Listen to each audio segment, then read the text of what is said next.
Okay, so important thing to understand with Aikido training is that you have to always be keeping the distance. That's what we're working to do.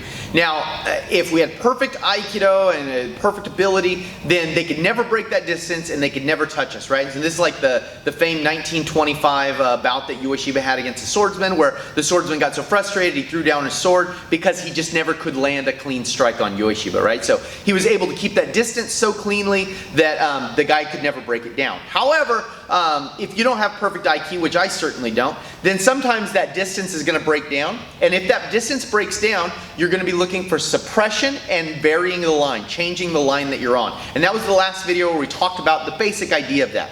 So now let's look at how we're going to vary that line. In Aikido, we have 6 movements that are called the Tai no Henko, the variation in positions. And those variation in positions give us an advantage over the other person. So when they're attacking and they've crushed that line, these 6 give us an advantage. So if Josh stands at Hanmi for me right here like this, there are 6 basic ways to move. 45, so I'm going to keep the same lead foot and move at a 45-degree angle. Triangle, I'm going to go to a 45-degree angle and switch my lead foot. 90, I'm going to go 90 degrees to Josh while keeping the inside of me open to Josh. So meaning that he's where I am strongest. I don't want to stand at 90 like this because he's at my back. That's not where I ideally want to have him. My 90 has him right here in front of me. A Soto Mawari, which is an outside turn. I turn to the outside of Josh, this way. Uchi Mawari, inside turn. I turn to the inside of Josh, this way.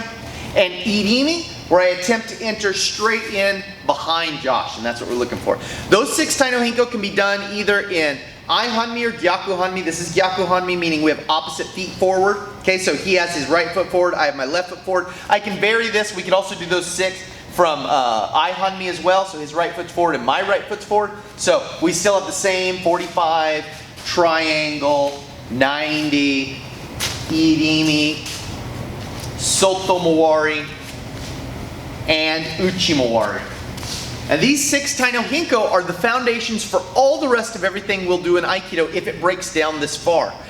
They're also basically the ideas we do when we're at a distance. So whether I'm circling around to the outside or entering in behind him, whatever it is I'm trying to do, that's basically the same ideas we're going to work with. Now, if you look at modern sport fighting, these Tai no Henko maybe don't make a lot of sense, right? So if it's just Josh and I boxing, you can understand why a 45 would be a good idea. You maybe even could understand in switching stances why a triangle might be a good idea. I want to change my stance when I'm doing that. 90s may be a little stranger, but maybe for some reason I might want to make this position. Something like Soto Mawari seems totally bizarre in a sport fight, right? Why would they do that? Irimi in most sport fights is also not a great idea. You might be able to get away with it in MMA, but in boxing it's not really a great idea because if I enter all the way back here, I can't hit him back like this, so that doesn't do us any good. And Uchi Mawari also seems like a really weird idea. Why would I do that kind of action? So why would I do those things? You gotta understand, Aikido is always based with the idea that there are multiple attackers. So it's not just me and this guy. There's someone else involved as well, right? So if I'm dealing with Josh, being able to see if there's anyone behind me is going to be a necessary step. In fact, the other person could be coming in to engage with me and I have to turn this way in order to deal with that guy while Josh and I are struggling. If I'm in close, getting behind Josh is the safest place to be. So this is where I want to be to protect myself. If Josh has prevented me from going outside, meaning his arms wide so I can't go outside, I might have to turn inside in order to get around this guy, and that's why we have Uchi Mawari. So understanding these basic Tai no Henko will help you understand the foundation of the rest of Aikido after this. We have a tendency in Aikido to get obsessed with the techniques and think, oh, the goal is to do a Shio-nage to someone, or the goal is to Kotegaeshi someone, or something like that. The goal in Aikido is to be free. Those other techniques will arise because he's endangering my freedom. He's locked me down in some way that it's real hard for me to get where I want to get.